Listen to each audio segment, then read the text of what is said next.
In 2007, Nokia controlled over 50% of the global mobile phone market. They sold more phones than Apple, Samsung, and Google combined.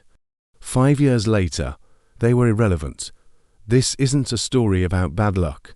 It's the story of one decision that cost billions. This is the billion-dollar mistake, where we break down the real decisions that destroyed powerful companies. Today's story, Nokia, and how the market leader lost everything by doing one thing wrong. In the early 2000s, Nokia wasn't just successful, it was untouchable. At its peak, Nokia sold over 400 million phones every single year, more devices than some countries had people. From Europe to Africa, from Asia to the Americas, if someone owned a mobile phone, chances were high it was a Nokia. These phones weren't flashy. They didn't need to be. They were known for one thing above all else: reliability. Nokia phones survived falls, dust, heat, and years of daily use. Batteries lasted 4 days, sometimes weeks. Dropped calls were rare, breakdowns were rarer.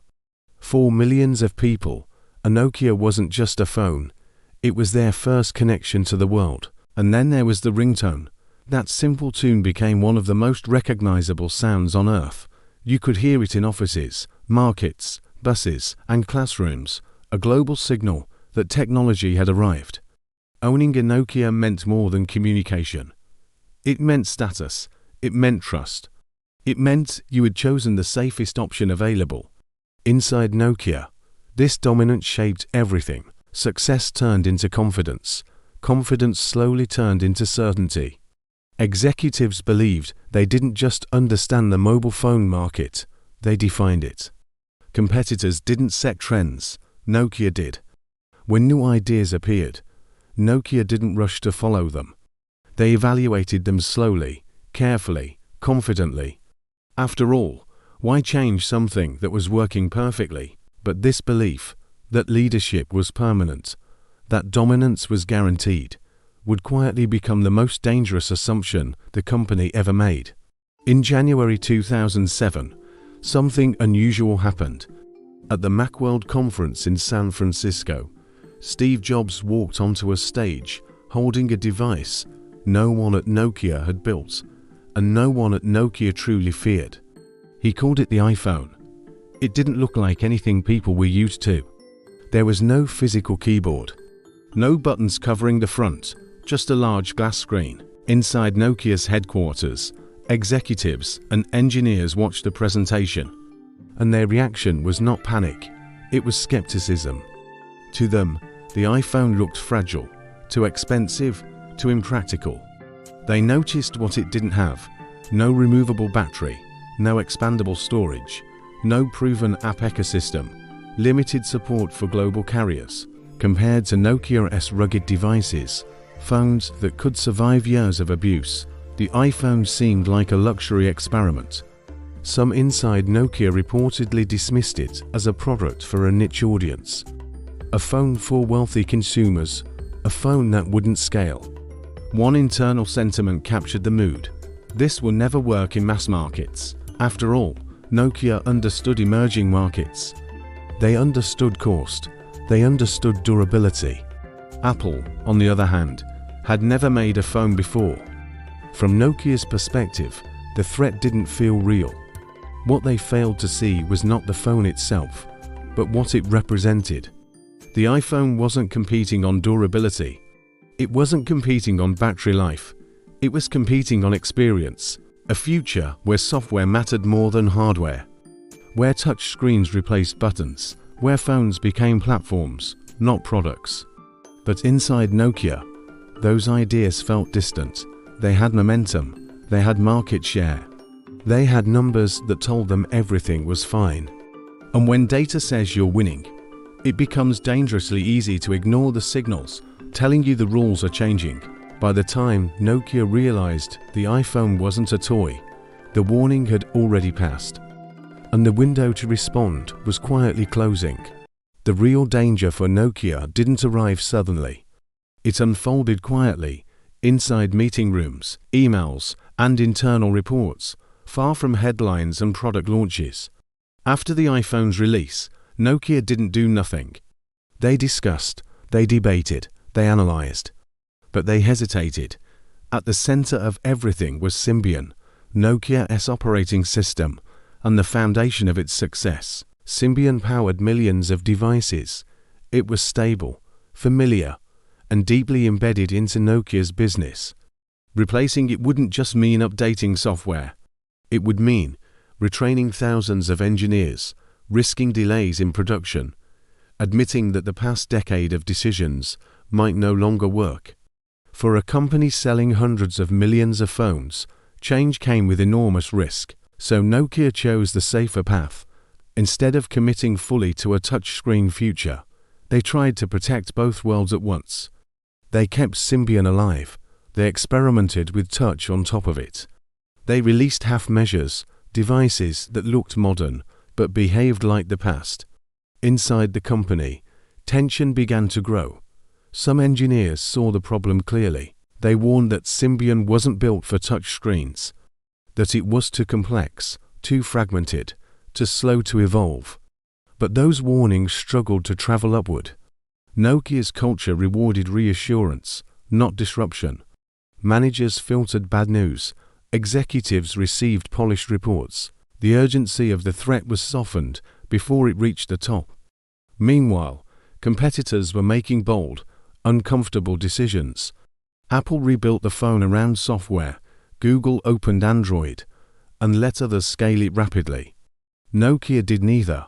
They moved cautiously in a race that demanded speed.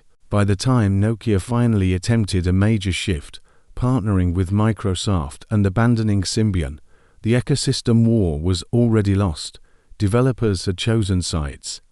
Consumers had formed habits. The future had moved on. Nokia's fatal decision wasn't refusing to innovate. It was choosing delay over commitment. In a market changing this fast, hesitation wasn't neutral. It was a sentence. The decline didn't happen overnight.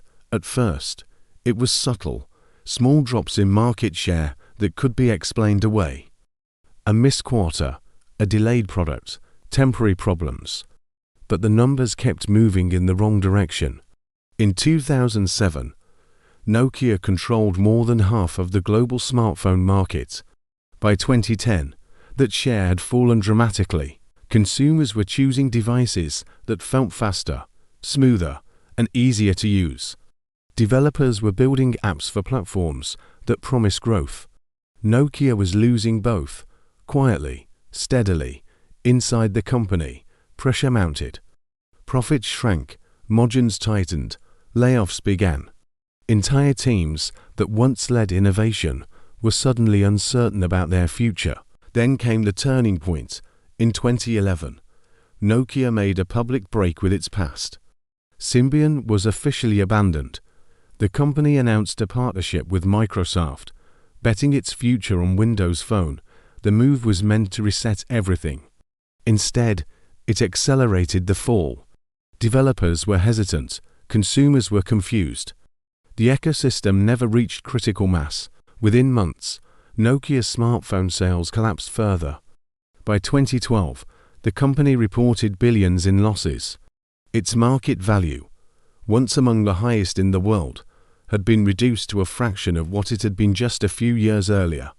Factories closed, research centers shut down. Thousands of employees lost their jobs. For many of them, Nokia wasn't just a company.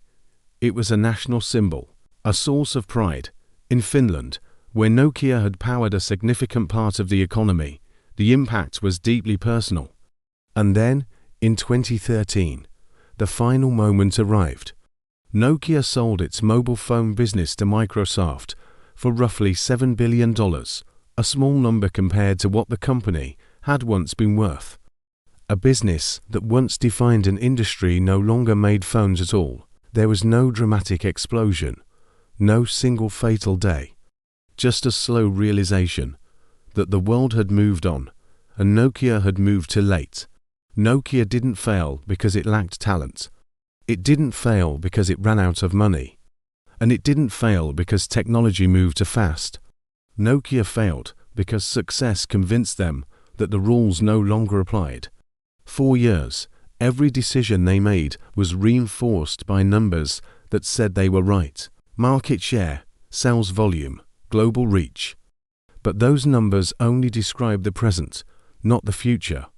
When the world began to change, Nokia saw it as a variation of the old game, not a new one. They optimized what already worked. They protected what they had built. They delayed the uncomfortable decisions, and by the time the cost of change felt acceptable, the cost of staying the same was already fatal. This is the quiet risk every market leader faces. The danger isn't competition. It isn't disruption. It's comfort.